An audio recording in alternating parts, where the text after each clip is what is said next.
Hey guys, welcome back to my channel. I'm so excited for today's video. So we are doing another TBR picking video. This time it's going to be my April TBR, and this is actually my last TBR video for a while because May I'm just going to be finishing series. That's my goal for May, is finishing a bunch of series, and then June, July, and early August I'm going to be abroad in London. So I'm not going to have like all of my books with me. I'm probably going to only bring like 5 or 6. The plan is to bring 6.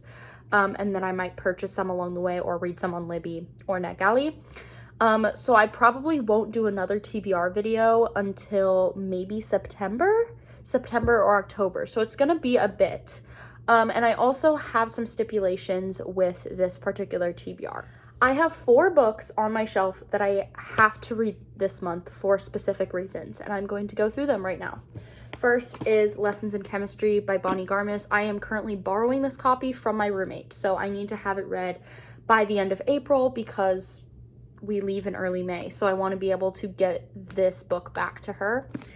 And same thing goes with Fly Away. However, it's been so long since I've read the first book, which is Firefly Lane. This is the sequel to this book, so I need to reread this book and then read Fly Away, which I'm borrowing from my roommate once again. So these two also have to get read. And then the last one is Mr. Wrong Number by Lynn Painter. I got this from the library, and I think it's due on like April 21st, somewhere towards the end of April. So I just want to get this done because it's kind of due right around finals week, so I'm definitely not going to have time to like go to the library and drop it back off. So I'm going to try to finish it in early April so I can just go and get that done. So with that being said, since I already have 4 books on my TBR, I'm only going to be picking 6 for this month to make a total of 10. Okay, we are back with our lovely spinner. Let's go ahead and spin for the first book. I always forget that this wheel has sound, so we're gonna turn the sound off because we don't need to hear that. Okay, first we've got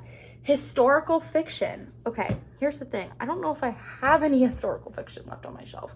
Oh, I do actually. I have 2 options. One of them is a reread, and then one of them is a new one. So I have Song of Achilles as a reread because the play we saw in Chicago got me in such like a Greeky mood, and so I grabbed this to bring back with me to reread. But then we also have Carrie Soto is Back by Taylor Jenkins Reid. This is the only one in her historical fiction series that I haven't read yet. So I think I'm gonna go with this. I have a lot of historical fiction in my TBR right now. There are now 4 historical fiction books, but you know what, that's okay. That used to be my favorite genre in middle school. So great, that book's added. Okay, next spin. I feel like there's so many prompts on this wheel that this could literally go anywhere. Okay, fiction. So just general fiction. This one's gonna be tricky because 3 of the 6 books that I want to bring with me to London are general fiction. So the majority of my general fiction books I'm taking with me. I think I only have 1 left, and that is Morewood Family Rules by Helen K. Demon. My mom gave this to me at the beginning of the year, and I still haven't read it. It's been a solid 8 months. So I think I should read this. I'm pretty sure it's about like an heiress who like ends up in jail, and then like when she comes out, she like smites her entire family for putting her in jail. I'm pretty sure.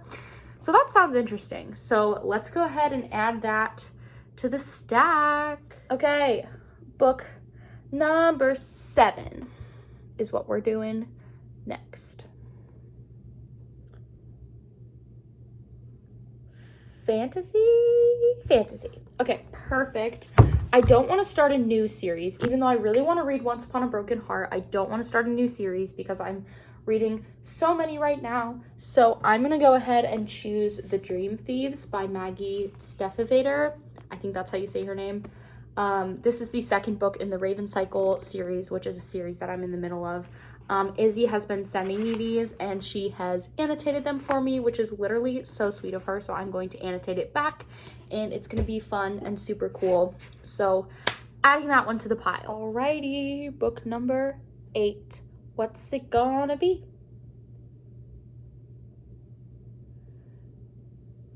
Book with an O in the title. Okay, I feel like I could definitely find one.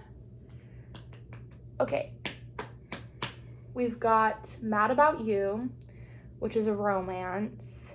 You Have a Match, which is also a romance. Assistant to the Villain, which is romantasy.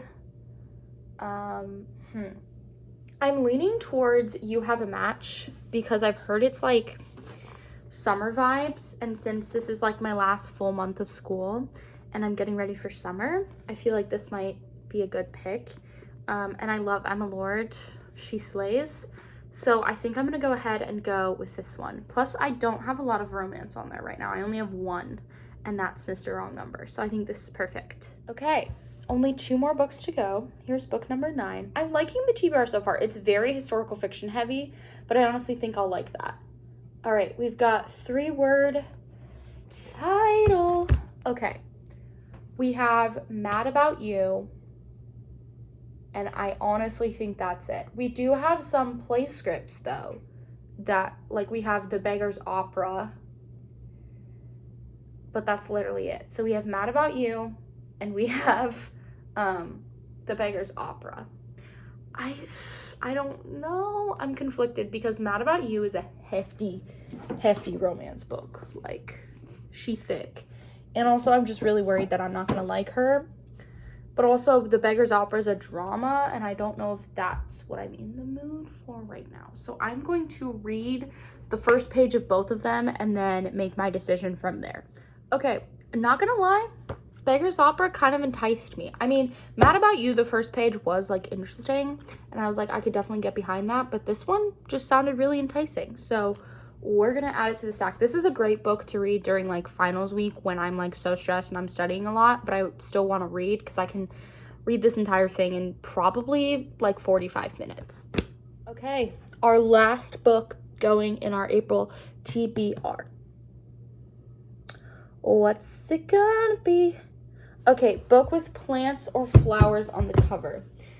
I feel like I get this one all the time, and I can't remember what books I have that have plants on them. I know Mad About You has succulents on it. Plants or flowers. I honestly think it's only Mad About You. So look at that. Mad About You ended up on my TBR regardless. Because all the other ones that have plants/flowers on them, I'm taking with me to London. So we'll add Mad About You. So this TBR has 3 romances, a play, a fantasy, a general fiction, and 4 historical fiction books. So it's historical fiction heavy, but I'm kind of excited about that because it's been so long since I've read like a ton of historical fiction. It was my favorite genre in middle school. Like 12-year-old me was eating that up. And I still read it like occasionally, but not as much. So I'm kind of excited about this TBR. I think it's gonna be good. Hey y'all, it's Editing Monica popping in here real quick. I completely forgot to film an outro for this video. Love that for me. So thank you guys so much for watching. Make sure you give this video a thumbs up and subscribe for more book content. Check out my social medias in the description box below for even more book content. And I post every single Sunday at 6 p.m. So make sure you stay tuned and tune in at that time to see more videos from me. I will see you guys in my next video. Bye!